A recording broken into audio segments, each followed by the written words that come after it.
Hey, hi, hello, how's it going? Ignore mini-me that was just in the corner, but this video is actually a year old, so don't come for me.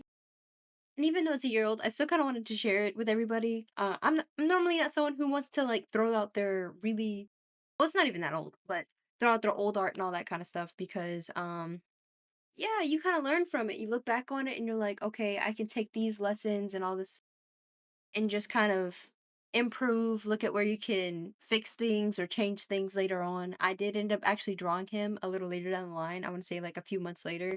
And it looked a lot better than this one. Now, granted, this is a three-fourths perspective for it, and the other one is front facing, but you can kind of tell the difference. I'm gonna, throw it up on there towards the end so you can kind of compare them side by side so you know what I'm talking about.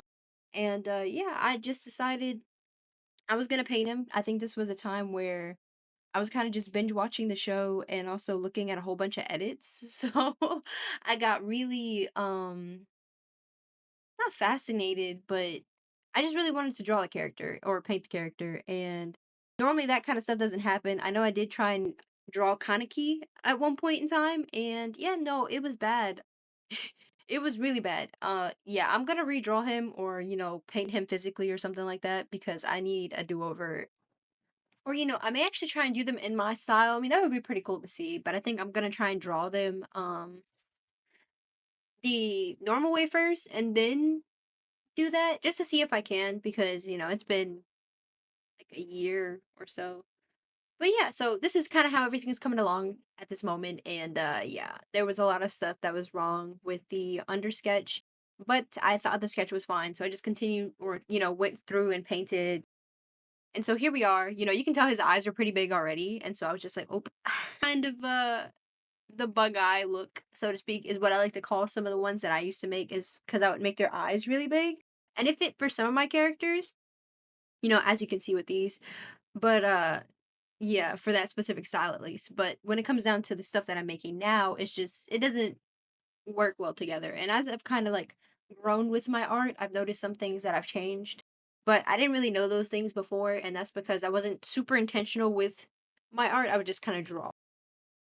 Just kind of draw. I didn't realize that there was a lot of stuff that I was missing out on. I wasn't super intentional with the way that I was doing things. Yes, I would sketch down everything, have an under sketch. That was one thing I really didn't understand. I would kind of just like direct draw or direct paint for the longest, and I was like, cool beans, like this is fine.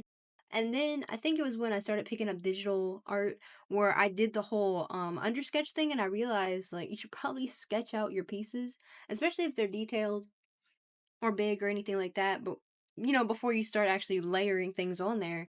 And so I kind of just learned a lot through doing the digital stuff and everything as well. There's a lot of transferable lessons, so to speak, when it comes down to traditional and digital art. And yeah, I just realized a lot of the stuff where I needed to take a step back sometimes instead of trying to finish the entire piece in one go because I would just want to, get it done because I wanted the idea out or whatever the case is if it wasn't something that I was coming up with, if let's say for example this fan art, I wanted to get it done as quickly as possible to see like what it would look like and all that. But the thing is that you can't rush art. You need to take your time with it. And that was one of the things I was doing is that I would kind of just rush through it. Same when I was practicing. I used to think that just because I would come home, from work or whatever, and I would start drawing, practicing, learning how, trying to do anatomy and all this other stuff, and just really trying to get better at art. That that it was working. But at the same time, when it came down to it, I didn't realize that there was so much more stuff that went into it than just sitting down and drawing. You have to be really intentional with the way that you do it to get better. You can't just be like, oh, I'm just going to draw and get better. It's like, okay, but what are you focusing on to get better at drawing? And so that's kind of what a lot of these pieces taught me. Like, I look back at this one. This one I think I made somewhere July 2024. And then the later piece that you're going to see of the same character, but it's going to be in September 2024 when I did that one. And yeah, there's a noticeable difference within those few months. And I think that was around the time where I started really realizing, like, hey, you have to do certain aspects of these things to get better at art. Before that, I wasn't like that. I would actually, sit down and draw and I would think that I was being intentional, but I wasn't really looking at references or breaking down like different shapes of the body and all this kind of stuff that I do now. and it's helped so much. It's helped so much. Oh my god. Cuz the thing is that I never realized how important it was, cuz as somebody who's always drawn from their head, it's kind of it's huge to see.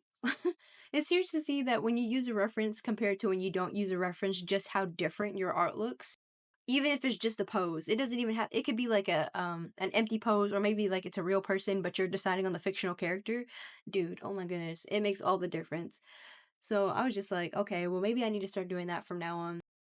So it's helped a lot just by the pose, and I'm still learning perspective and everything like that. I'm gonna make a playlist of my learning journey, so to speak, when it comes to that stuff. So that's gonna be fun.